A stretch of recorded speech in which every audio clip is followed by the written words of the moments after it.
और आगे बढ़ते हैं, नजर डालते हैं मॉर्निंग सुपरफास्ट की बाकी खबरों पर। जम्मू कश्मीर के अनंतनाग आतंकी हमले में शहीद 6 पुलिसकर्मियों को श्रद्धांजलि दी गई।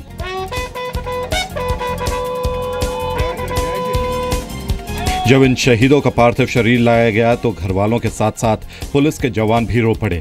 आतंकियों ने यह हमला कल अनंतनाग के अच्छाबल इलाके में किया था। बुज़दिल आतंकियों ने शहीद हुए पुलिसकर्मियों के शवों को शत विक्षत कर दिया और जाते वक्त उनके हथियार भी लूट कर ले गए।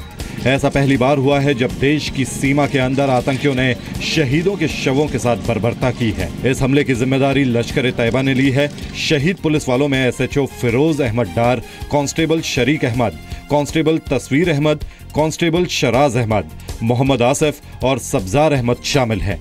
पुलिस पार्टी पर यह हमला गश्त के वक्त हुआ। हमले के बाद से इलाके की घेराबंदी कर तलाशी अभियान चलाया जा रहा है। हमले में 2 और पुलिस वालों को गोली लगी है, जिनका अस्पताल में इलाज चल रहा है। जम्मू कश्मीर के नौशेरा में पाकिस्तान की तरफ से की गई फायरिंग में सेना के एक जवान बख्तावर सिंह शहीद हो गए हैं। बख्तावर सिंह पंजाब के होशियारपुर जिले के रहने वाले थे। आज राजौरी में सैनिक सम्मान के साथ शहीद बख्तावर सिंह को आखिरी विदाई दी जाएगी। इसके बाद अंतिम संस्कार के लिए पार्थिव शरीर उनके घर भेजा जाएगा। शहीद बख्तावर सिंह के घर मातम पसरा हुआ है, लेकिन परिवार को बख्तावर सिंह की शहादत पर गर्व है। बख्तावर सिंह के पिता ने कहा कि जम्मू कश्मीर में अब मिलिट्री का शासन लगना चाहिए। वहीं उनकी पत्नी ने कहा कि मैं अपने बच्चों को भी सेना में भेजूंगी, जो बॉर्डर पर जाकर अपने पिता की हत्या का बदला लेंगे। ज्यादा मोदी सरकार आई हुई ना, ये ज्यादा काम बदा बढ़िया है। पहले इन्ना नहीं सीगा, ये मोदी सरकार दे विच काम हो रहा है। ਤੁਹਾਨੂੰ ਕੀ ਲੱਗਦਾ ਕਿੱਥੇ ਕਮੀ ਰਹਿ ਗਈ ਹੈ? ਸਰਕਾਰਾਂ ਵਿੱਚ ਕਿੱਥੇ ਕਮੀ ਰਹਿ ਗਈ ਹੈ? ਸਰਕਾਰਾਂ ਕਮੀ ਸਾਡੇ ਜਵਾਨਾਂ ਦੀ ਵਿੱਚ ਸਿਰ ਕੱਟ ਕੇ ਲਿਜਾ ਰਹੇ ਨੇ। ਸਾਡੀ ਆਰਮੀ ਜਿਹੜੀ ਹੈ, ਸਾਡੀ ਆਰਮੀ ਦੇ ਹਰ ਇੱਕ ਚੀਜ਼ ਸਾਡੇ ਕੋਲ ਚਾਹੀਦੀ ਹੈ। ਫਿਰ ਕਿਉਂ ਪਿੱਛੇ ਰਹਿੰਦੇ ਆ? ਫਿਰ ਕਿਉਂ ਨਹੀਂ ਐਕਸ਼ਨ ਕਰਦੇ ਉਹਨਾਂ ਤੇ? ਇਹਨੂੰ ਸਾਰੇ ਇੱਕ ਪਾਸੇ ਲਾ ਦਿਓ। ਪਹਿਲੇ ਕਤਰੀ ਲੜੇ ਵਿੱਚ ਇਹਨੂੰ ਬੰਦ ਕੀਤਾ ਸੀਗਾ। ਹੁਣ ਇਹ ਹੈਗਾ ਬੱਚੇ ਹੁਣ ਸਾਡੇ ਛੋਟੇ ਹੈਗੇ, ਇਹਨਾਂ ਨੂੰ ਤਾਂ ਮੈਂ ਅੱਗੇ ਜਾ ਕੇ ਇਹੀ ਕਰੂੰਗੀ, ਆਰਮੀ ਵਿੱਚ ਭਰਤੀ ਹੋਣਾ, ਜਾ ਕੇ ਉੱਥੇ ਬਾਰਡਰ ਜਾ ਕੇ ਜਾਨੀ कि ही बदला लेना अपने डैडी का ही।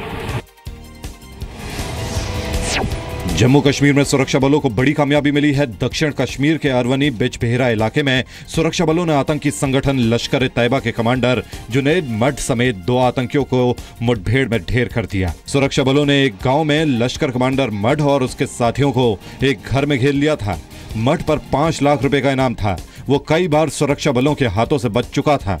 हालांकि इस दौरान पत्थरबाजों की भीड़ ने सुरक्षा बलों पर पथराव कर उनके ऑपरेशन में बाधा डालने की भी कोशिश की। सुरक्षा बलों की जवाबी कार्रवाई में 2 लोगों की मौत हो गई। JNU में एक बार फिर छात्र संघ की गुंडागर्दी सामने आई है। यहां एकेडमिक काउंसिल की बैठक में छात्र संघ के पदाधिकारियों और सदस्यों ने जमकर हंगामा किया। सिर्फ हंगामा ही नहीं, बल्कि वाइस चांसलर और शिक्षकों के साथ बदसलूकी भी की। 2 घंटे 45 मिनट चली इस बैठक में कोई बातचीत नहीं हो सकी, सिर्फ हंगामा ही होता रहा। कई बार प्रशासन और शिक्षकों की तरफ से समझाने की कोशिश हुई, लेकिन छात्र संघ के लोग बात मानने के लिए तैयार नहीं हुए। हैरानी की बात यह है कि हंगामा और बदसलूकी करने वाले छात्र संघ के पदाधिकारी अब सोशल मीडिया पर वीडियो जारी कर खुद को पीड़ित और JNU प्रशासन को दोषी ठहराने में लगे हुए हैं। यूपी में बढ़ते अपराध पर प्रदेश के DGP सुलखान सिंह ने हैरान करने वाला बयान दिया है। अलीगढ़ में यूपी के DGP सुलखान सिंह ने कहा, क्राइम खत्म हो जाएगा या रुक जाएगा ये संभव नहीं है। क्राइम होता है और आगे भी होगा। क्राइम देखिए, क्राइम अगर कोई ये समझे कि क्राइम समाप्त हो जाएगा या रुक जाएगा, ये संभव नहीं कभी। समाज में क्राइम होता है, आगे भी होता रहेगा। दरअसल जब यूपी में योगी सरकार आई थी तो माना जा रहा था कि अपराध पर अंकुश लगेगा, लेकिन 3 महीने से ज्यादा हो चुके हैं, अपराध घटने के बजाय बढ़ गए हैं। आंकड़ों के मुताबिक अप्रैल मई के महीने में योगी सरकार में क्राइम रेट बढ़ा है। इन 2 महीनों में समाजवादी सरकार के मुकाबले इस सरकार में क्राइम रेट में 195% का इजाफा हुआ है। ऐसे में DGP का यह बयान हैरान करने वाला है। रिम्बिक में एक पावर स्टेशन के कैश काउंटर, लोडामा में प्राथमिक स्वास्थ्य केंद्र और कालिम्पोंग में एक बस्ती में आग लगा दी गई। हालात को देखते हुए CRPF की 6 कंपनियां तैनात की गई हैं। अब फोर्स की डिप्लॉयमेंट होगी और इस तरह से बंदी करेंगे तो इनको भी तो काफी परेशानी हो जाएगी ना। इस पहाड़ में क्या खाएंगे पिएंगे और इस तरह से दुकानें उकानें सब कुछ, यहाँ का पर्यटन सब कुछ ठप हो जाएगा। तो इन लोग को तो भी तो समझ में आएगा कि सब समस्याओं का समाधान तरीके से करना पड़ेगा, वार्तालाप करना पड़ेगा, बात करना पड़ेगा, उससे समाधान करना पड़ेगा। अब इस तरह से बंद करने से ये पहाड़ में कहाँ है यहाँ खेती बाड़ी या और भी काम है जो ये लोग बढ़िया से सरवाइव कर पाएंगे इस तरह से। इसलिए सब चीज स्मूथली चलना चाहिए, आराम से इन लोग सब कोई को बैठ के अपना बात करना चाहिए। कोलकाता हाईकोर्ट ने बंद को गैरकानूनी करार दिया है। हाईकोर्ट ने राज्य सरकार को रिपोर्ट दाखिल करने का आदेश दिया है।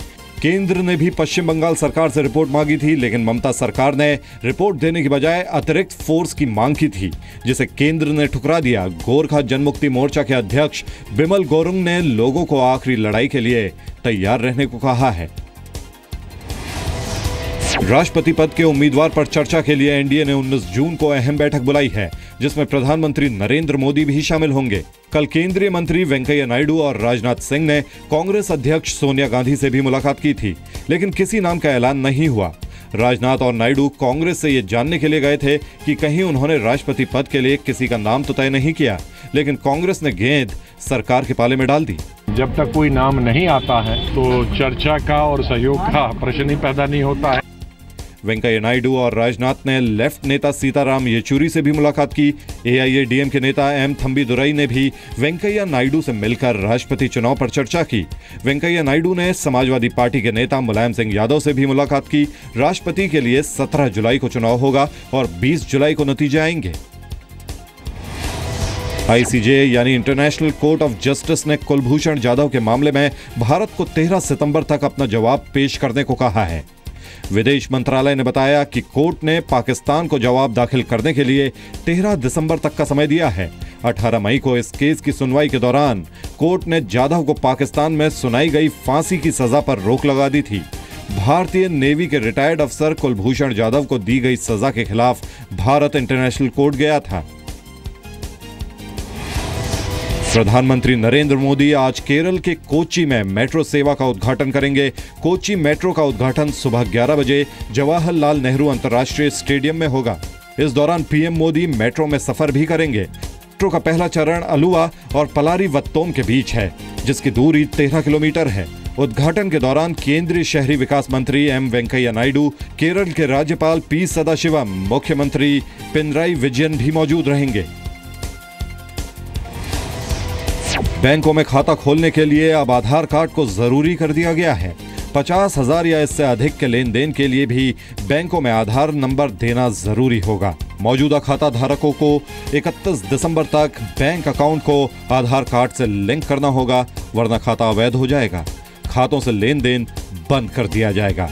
नए नियम के तहत अगर किसी के पास खाता खोलते समय आधार नंबर नहीं होगा तो उसे आधार कार्ड बनवाने के लिए जरूरी दस्तावेज दिखाने होंगे और खाता खुलने की तारीख से अगले 6 महीने के भीतर आधार नंबर बैंक को बताना होगा।